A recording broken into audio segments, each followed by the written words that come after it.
বলো গোপাল, কি বলতে এসেছো? বিজ্ঞানী, তোমার কাছে এমন কোনো যন্ত্র আছে যেটা দিয়ে ওই খুব কম সময়ের মধ্যে একটা পুকুর থেকে জল নিষ্কাশন করে পাশে অন্য একটা পুকুরে নিয়ে যাওয়া যায়? হ্যাঁ, এই তো কদিন আগেই এরকম একটা যন্ত্র বানিয়েছি গোপাল। বাহ বাহ বাবা, মেঘ না চাইতেই জল। এই জন্যই বিজ্ঞানী তোমার কাছে আসি। আরে জানো, যন্ত্রটা স্বয়ংক্রিয়। একবার চালিয়ে দিলে ঘন্টার পর ঘন্টা চলতে থাকে। যন্ত্রের একটা দিকে একটা নল লাগিয়ে যে পুকুরের জল আছে তার গভীর অবধি নলটা ফেলে দিতে হয়। তারপর তারপর আর আরেকটা দিকের নল ফাঁকা পুকুরের উপর রেখে চালিয়ে দিলেই হবে। ব্যাস, তাহলে তো চিন্তাই রইল না। শোনো, আজকে রাতের বেলা খবর পাঠালেই ঠিক সময়ে চলে এসো। ব্যাপারটা পাঁচ কান করো না যেন। আচ্ছা।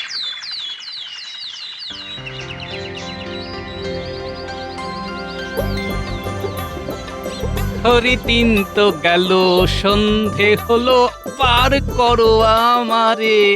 হায় হায় হায়, কি কাণ্ড, কি কাণ্ড! আরে কি গো, জল না নিয়ে ফিরে এলে যে বড়? আর জল পান করার জন্য যত পুকুরে জল ছিল সব জলের রং নীল হয়ে গেছে। হ্যাঁ? হ্যাঁ, নীল রং?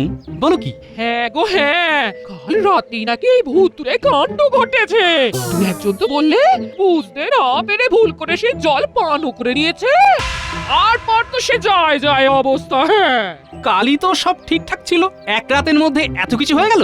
এইবার যে কি হবে, জলের কষ্টে এইবার প্রাণ না দিতে হয় গো। বলছি, ঘরে জল আছে তো নাকি?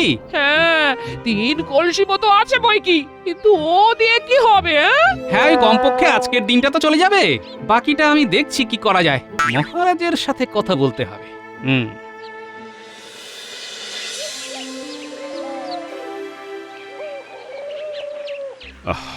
গোপাল, কি করি বলো তো?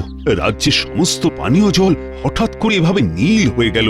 কি ভুতুড়ে কাণ্ড বলো তো! এ কোন বিপদ এলো বলো তো আমাদের রাজ্যে? তবে মহারাজ, আমার কিন্তু এটা ভুতুড়ে কাণ্ড মনে হচ্ছে না। এমনও তো হতে পারে কোনো রাসায়নিক কিছু পড়ে জলের রং এমন হয়ে গেছে। সব ব্যাপারে এই টেকোটার নাক না গলালেই নয়। আরে রাসায়নিক যদি কিছু পড়ে একটা পুকুরে পড়বে, এভাবে কি সমস্ত পুকুরে পড়বে নাকি? হ্যাঁ হ্যাঁ, মন্ত্রী তো ঠিক কথাই বলেছে। না না গোপাল, রাসায়নিক কিছু পড়লে একটা পুকুরে পড়তো, এভাবে সব পুকুরে? না না না না না। মহারাজ মহারাজ, এখন যা হওয়ার হয়ে গেছে। এইবার কিভাবে এই বিপদ থেকে উদ্ধার হওয়া যায় সেটাই ভাবতে হবে। যেভাবেই হোক পানীয় জলের একটা ব্যবস্থা করতেই হবে। কি যে করি! এতগুলো লোকের পানীয় জলের ব্যবস্থা করা কি আর চারটিখানি কথা? মহারাজ, আপনি যদি অনুমতি দেন তবে আমি একবার চেষ্টা করে দেখতে পারি। হ্যাঁ হ্যাঁ, এতে আবার অনুমতির কি আছে? দেখো না, দেখো, যদি কোনো ব্যবস্থা করতে পারো তাহলে তো খুবই ভালো হয়। চারিদিকে একটার পর একটা বিপদ লেগেই চলেছে, আর ভালো লাগছে না। আমার মনে তো একটা সন্দেহ বেঁধেছে। সেই সন্দেহটা যতক্ষণ না দূর করতে পারছি ততক্ষণ শান্তি পাচ্ছি না।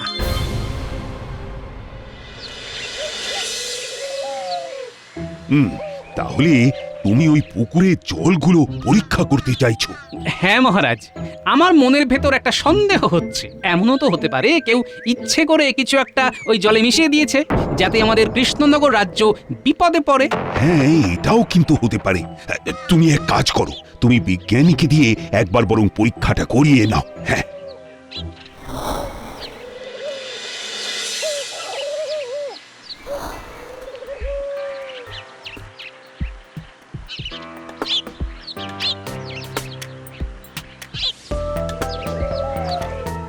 নাও বিজ্ঞানী, এইবার জলটা পুকুর থেকে তুলে নাও। হ্যাঁ গোপাল।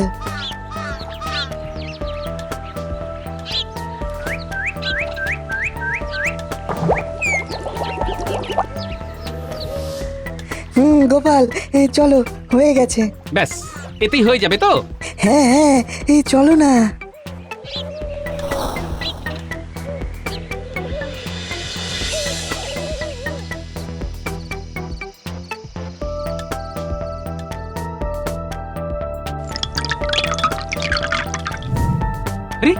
জলের রং তো পুরো নীল থেকে গোলাপি হয়ে গেল। গোপাল, এই জলই প্রমাণ করে দিচ্ছে এই পুকুরে কোনো ক্ষতিকর রাসায়নিক পদার্থ মেশানো হয়েছে। হ্যাঁ, তার মানে আমার ধারণাই ঠিক, এটা কোনো ভুতুড়ে কাণ্ড নয়। কেউ ইচ্ছে করে পুকুরের পানীয় জলে রাসায়নিক পদার্থ মিশিয়েছে, কিন্তু কে কে?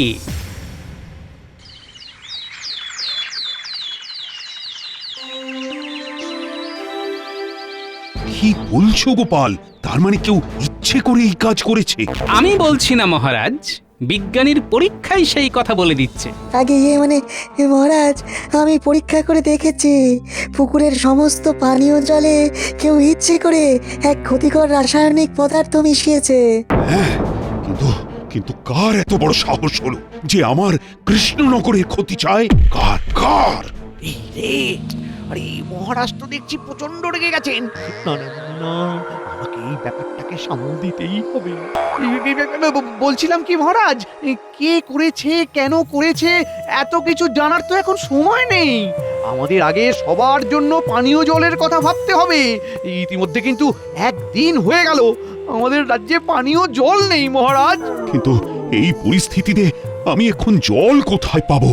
আমি থাকতে এই সব নিয়ে আপনাকে একদম ভাবতে হবে না মহারাজ। জলের ব্যবস্থা আমি করে ফেলেছি।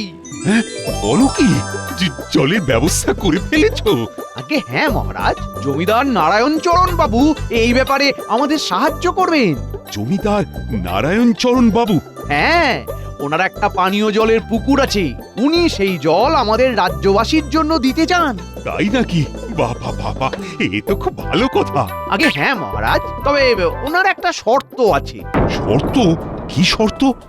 উনি পানীয় জল দেবেন, কিন্তু তার পরিবর্তে উনি প্রতি কলসি বাবদ 3টে করে মোহর নেবেন। হ্যাঁ, প্রতি কলসি বাবদ 3টে করে মোহর? আগে হ্যাঁ মহারাজ। দামটা একটু বেশি হচ্ছে না? একটু নয়, বড্ড বেশি। গ্রামের সাধারণ লোকেরা এত অর্থ কোথায় পাবে? হ্যাঁ, দেখুন মহারাজ সবার এখন জলের প্রয়োজন, আর মানুষের প্রয়োজনের কাছে তার অর্থটা কিছুই না। কিন্তু এখন কিন্তু কেন এই সব বলার সময় নেই গোপাল। মহারাজ, রাজ্যের এই কঠিন অবস্থায় উনি যখন আমাদের সাহায্য করতে চাইছেন, আমাদের উচিত 2 হাত পেতে সেই সাহায্য নেওয়া। মানে মন্ত্রী মহারাজ, আর কোনো মনে সংশয় রাখবেন না। জমিদার নারায়ণ চরণ বাবু আসছেন আপনার সাথে কথা বলতে। আপনি দয়া করে আর অমত করবেন না মহারাজ।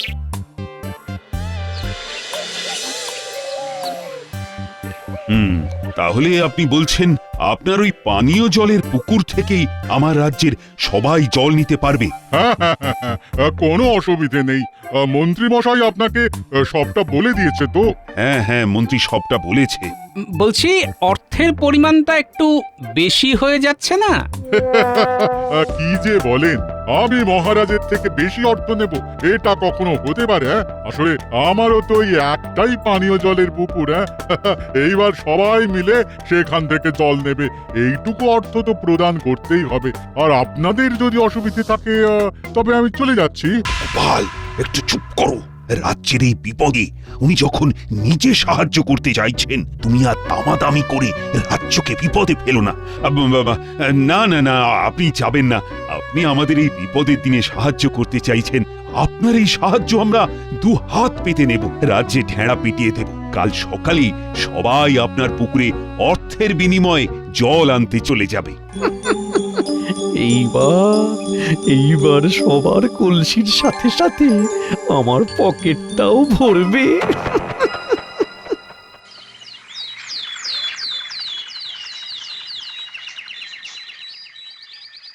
শুনুন শুনুন শুনুন, আগামীকাল থেকে 3টে মোহরের পরিবর্তে আপনারা সকলে জমিদার নারায়ণ চরণ বাবুর পানীয় জলের পুকুর থেকে 1 কলসি করে পানীয় জল নিতে পারবেন। শুনুন শুনুন, 3টে করে মোহর আর 1 কলসি জল।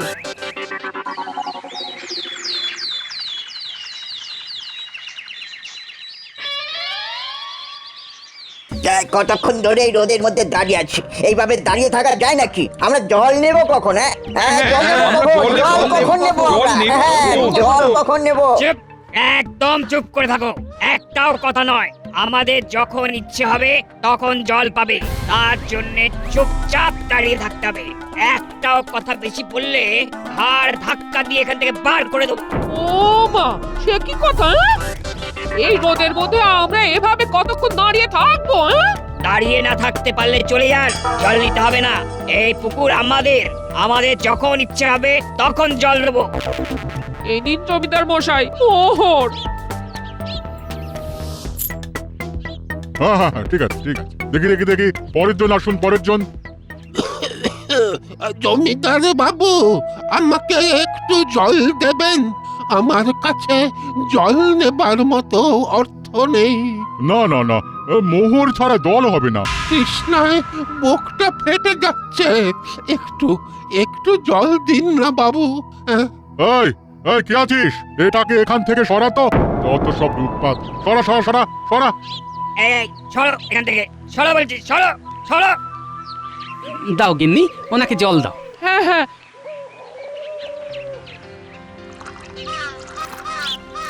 জমিদার মশাই, ছোট মুখে একটা কথা বলছি। আপনার এতটাই লোভ যে একজন বৃদ্ধ মানুষ একটু জলের জন্য তৃষ্ণায় ছটফট করছে, সেই সময় ওনাকে এক কণা জল না দিয়ে ছুঁড়ে ফেলে দিচ্ছেন? এটা কি আপনার নামের সাথে শোভা পায়? আছেন তো ছাতার নিচে, গরিবের কষ্ট বুঝতে পারছেন না। এই গোপাল, এই গোপাল, আরে এইসব তুমি কি করছো? উনি জমিদার মশাই, ওনার সাথে বাকিদের তুলনা। আর তোমাকে আমি সাবধান করছি, ওনার সাথে এমন ভাবে কথা বলবে না গোপাল। তাহলে কিভাবে বলবো? আপনার মতো চিনির রসে ডুবিয়ে? গোপাল, জমিদার মশাই আপনি কিচ্ছু মনে করবেন না, আসলে গোপাল একটু ওইরকম, কথাবার্তার কোনো কায়দাই জানে না। ওকে আমি এখান থেকে চলে যেতে বলছি। এই গোপাল, গোপাল তুমি এখন যাও তো দেখি, যাও। কিন্তু উনি যেটা করছেন। উনি যা করেছেন বেশ করেছেন, তুমি যাও তো বাপু এখন। কি ব্যাপার? মন্ত্রী মশাই হঠাৎ এই জমিদার বাবুকে এত তোলা তোলা করে রাখছেন, ব্যাপারটা কি? উনি তো স্বার্থ ছাড়া কিচ্ছু করেন না। তাহলে এখানে ওনার স্বার্থটা কি?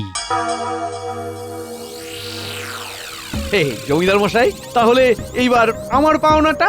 হ্যাঁ হ্যাঁ হ্যাঁ, নিশ্চয়ই নিশ্চয়ই, এই সব কিছু তো তোমারই পরিকল্পনা। তুমি না থাকলে তো এত কিছু করা সম্ভবই হতো না। তুমি তো বুদ্ধি খাটিয়ে রাতের অন্ধকারে আমার সৈন্য সামন্ত নিয়ে গিয়ে কৃষ্ণনগরের সমস্ত পানীয় জলের পুকুরে রাসায়নিক পদার্থ মেশালে। তোমার জন্যই তো আমার রোজগারের এই পথ খুললো। সেখানে তোমার হক তো থাকবেই। এই নাও তোমার পাওনা।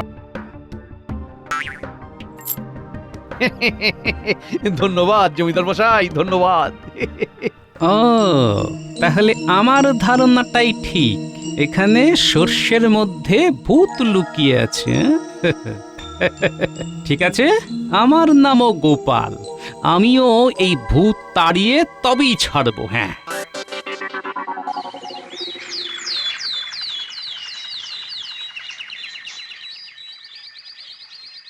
গোপাল দাদা, কি বিপদে পড়লাম বলেছো? এই জল কেনার জন্য তো এবার আমাদের ঘটি বাটি সব বেচতে হবে। হ্যাঁ গোপাল দাদা, হ্যাঁ তুমি এবার একটা কিছু করো। ঠিক আছে ঠিক আছে, তোমরা চিন্তা করো না, আমি দেখছি যদি কিছু করা যায়। করা যায় না? তোমাকে কিছু করতেই হবে গোপাল দাদা, তুমি আমাদের একমাত্র ভরসা। হ্যাঁ, আহা, চিন্তা করো না, আমি আছি তো। তোমরা এখন এসো, ওদিকে আবার লাইন পড়ে যাবে। হ্যাঁ গোপাল দাদা, আমরা আসছি। কি যে করি, কিভাবে এই ষড়যন্ত্র থেকে সবাইকে উদ্ধার করি, কিভাবে? ওই দেখ দেখ, আমি কি সুন্দর দুটো পুকুর বানিয়েছি। দারুণ হয়েছে, তোর পুকুর তোর মতই ছোট। চল গুলটি, এই পুকুরে পুটিকে স্নানে নামিয়ে দি, তাও মনে হয় পুটি ডুবে যাবে। এক দেব, সব সময় শুধু মজা করা না, তোদের মজা করা আমি বের করছি। ওই দেখ, আমি এক্ষুনি তোদের নামে নালিশ করব। ও দাদু, ও গোপাল দাদু, দেখো না এরা কিরকম আমার সাথে মজা করছে। ও দাদু, শুনছো? কিছু বললি? এই দেখো না, আমি পুকুর বানিয়েছি আর ওরা মজা করছে। তুমি বলো, সুন্দর হয়েছে না এটা? পুকুর? ওই দেখি।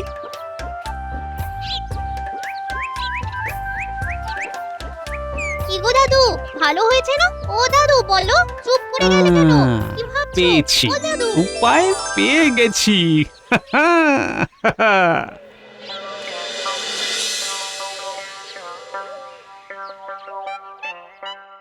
বলো গোপাল, কি বলতে এসেছো? বিজ্ঞানী, তোমার কাছে এমন কোন যন্ত্র আছে যেটা দিয়ে ওই খুব কম সময়ের মধ্যে একটা পুকুর থেকে জল নিষ্কাশন করে পাশে অন্য একটা পুকুরে নিয়ে যাওয়া যায়? হ্যাঁ, এই তো কদিন আগেই এরকম একটা যন্ত্র বানিয়েছি গোপাল। বাহ বাহ বাবা, মেঘ না চাইতেই জল, এই জন্যই বিজ্ঞানী তোমার কাছে আসি। আরে জানো, যন্ত্রটা স্বয়ংক্রিয়। একবার চালিয়ে দিলে ঘন্টার পর ঘন্টা চলতে থাকে। যন্ত্রের একটা দিকে একটা নল লাগিয়ে যে পুকুরের জল আছে তার গভীর অবধি নলটা ফেলে দিতে হয়। তারপর তারপর আর আরেকটা দিকের নল ফাঁকা পুকুরের উপর রেখে চালিয়ে দিলেই হবে। ব্যাস, তাহলে তো চিন্তাই রইল না। শোনো, আজকে রাতের বেলা খবর পাঠালেই ঠিক সময়ে চলে এসো। ব্যাপারটা পাঁচ কান করো না যেন।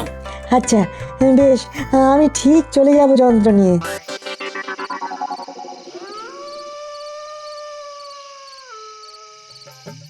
তাহলে যেমন বলেছি তেমন ভাবে কাজ শুরু করো। আজ রাতের মধ্যে কিন্তু কাজটা শেষ করতে হবে। কিছু চিন্তা করবেন না গোপাল দাদা, সব হয়ে যাবে।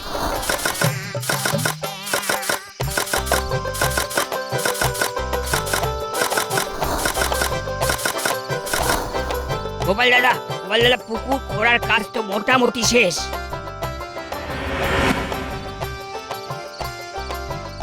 ওই তো বিজ্ঞানীও আসছে যন্ত্র নিয়ে। এইবার মজা দেখো। আমি এই বড় নলটা জল ভরা পুকুরে নামিয়ে দিলাম।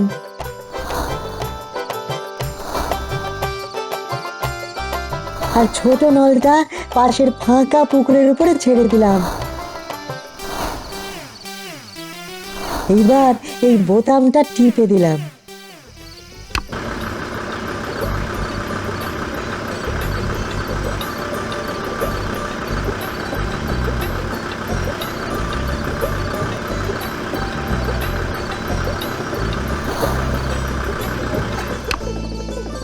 বুঝলে গোপাল, এই যন্ত্র অনেক দিনের গবেষণার ফল।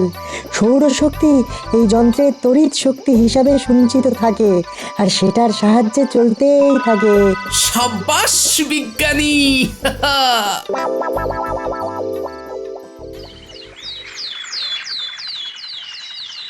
এসো এসো এসো, সবাই এসো, যত ইচ্ছে জল নিয়ে যাও। এই এই এই একই একই একই এসব কি হচ্ছে? এসব কি হচ্ছে? দেখতেই তো পাচ্ছেন সবাই পুকুর থেকে জল নিচ্ছে। কিন্তু এটা কি করে সম্ভব? আমার আমার আমার আমার পুকুরের সব জল কোথায় গেল? সেটা তো আমি জানি না জমিদার মশাই। আপনার পুকুর, আপনার জল, আপনি জানেন। আমি জানি মানে? এক রাতে পুকুরে সব জল গায়েব হয়ে গেল, আর এখানে আর একটা পুকুরের কোথা থেকে? এই পুকুর আমি এক্ষুনি বন্ধ করে দেবো, এক্ষুনি বন্ধ করে দেবো। কেন জমিদার মশাই? এই পুকুর যেখানে আছে সেটা তো আপনার জমির মধ্যে পড়ে না। তাহলে আপনি কিভাবে এই পুকুর বন্ধ করবেন? গোপাল নিশ্চয়ই কোনো ষড়যন্ত্র করে আপনার পুকুরের জল পাশের পুকুরে নিয়ে গেছে। নইলে রাতারাতি এভাবে জল শেষ হওয়া তো সম্ভব নয়। কিভাবে কি হলো সেটা তো আপনার জেনে বুঝে লাভ নেই মন্ত্রী মশাই। আর এই পাশের পুকুরটা তো আর আপনার নয় জমিদার মশাই। তাহলে আপনার এই পুকুরের বিষয়ে বেশি মাথা ঘামিয়েও লাভ নেই। হ্যাঁ, গোপাল, শুধু শুধু আমার উপর রাগ দেখে কোনো লাভ নেই জমিদার মশাই। এতে আপনারই শরীরের ক্ষতি হবে। হায় হায় হায় হায়, এইবার আমার কি হবে? আমার পুকুরে সব জল যে ওই পুকুরে চলে গেল, এইবার আমরা পানীয় কোথা থেকে পাবো? কেন আমার পুকুরে? এখানে তো টলটলে কি সুন্দর জল আছে। প্রতি কলসি 5000 মোহর। কি? এক কলসি জল 5000 মোহর? হ্যাঁ, সবাই তো বিনা পয়সা নিয়ে যাচ্ছে। আগে আপনি জমিদার মানুষ, সাধারণ মানুষের সাথে আপনার তুলনা। আপনাকে যদি আমি বিনামূল্যে জল দিই তাহলে তো সেটা আপনাকে অপমান করা হবে। আর আপনার মতো স্বনামধন্য ব্যক্তিকে অপমান করার সাধ্য তো নেই আমার। তাই আমি ঠিক করেছি ওই প্রতি কলসি বাবদ আপনাকে ওই 5000 মোহর দিতে হবে। হ্যাঁ মন্ত্রী, মানে জমিদার মশাই, আরে এখানে আমার ওপর চটপাট করে কি হবে বলুন? আমি তো কিছু করিনি। তুমি কিছু করনি মানে? তোমার বুদ্ধিতেই রাসায়নিক পদার্থ এনে কৃষ্ণনগরের সমস্ত পানীয় জলের পুকুরে মেশালাম। ও, তার মানে সর্ষের মধ্যেই ভূত। কি মহারাজ, আপনি হ্যাঁ আসতে বাধ্য হলাম। গোপাল আমাকে আগেই বলেছিল যে নিশ্চয়ই কোনো গন্ডগোল আছে, কিন্তু গন্ডগোলটা যে আমার ঘরেই রয়েছে সেটা আর বুঝতে পারিনি। মহারাজ মহারাজ আমাকে ক্ষমা করে দিন, আবেগের বশে আমি এই কাজ করে ফেলেছি মহারাজ। আসলে এই জমিদার আমাকে এই কাজ করতে বাধ্য করেছিল মহারাজ। মিথ্যে কথা মহারাজ, মহারাজ ওর কথা বিশ্বাস করবেন না। এই মন্ত্রী মিথ্যে কথা বলছে। তোমরা দুজনেই দোষ করেছো, তাই শাস্তি দুজনকেই পেতে হবে। শাস্তি? আমি কেন শাস্তি পাবো?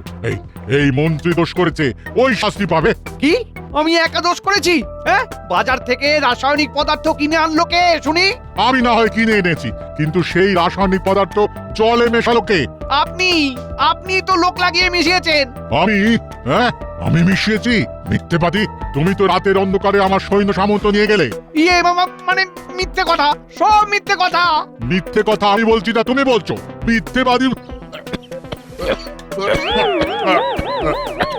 জল জল, একটু জল। আগে 5000 মোহর, তারপর জল। দিয়ে দাও।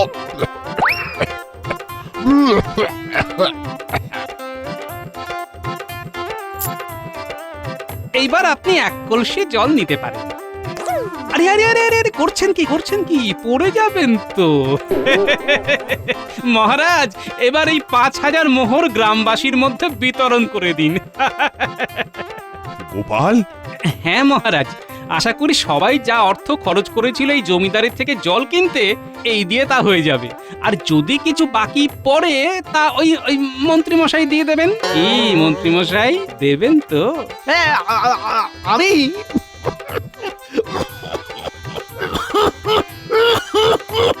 জল জল। আগে 5000 মোহর, তারপর জল।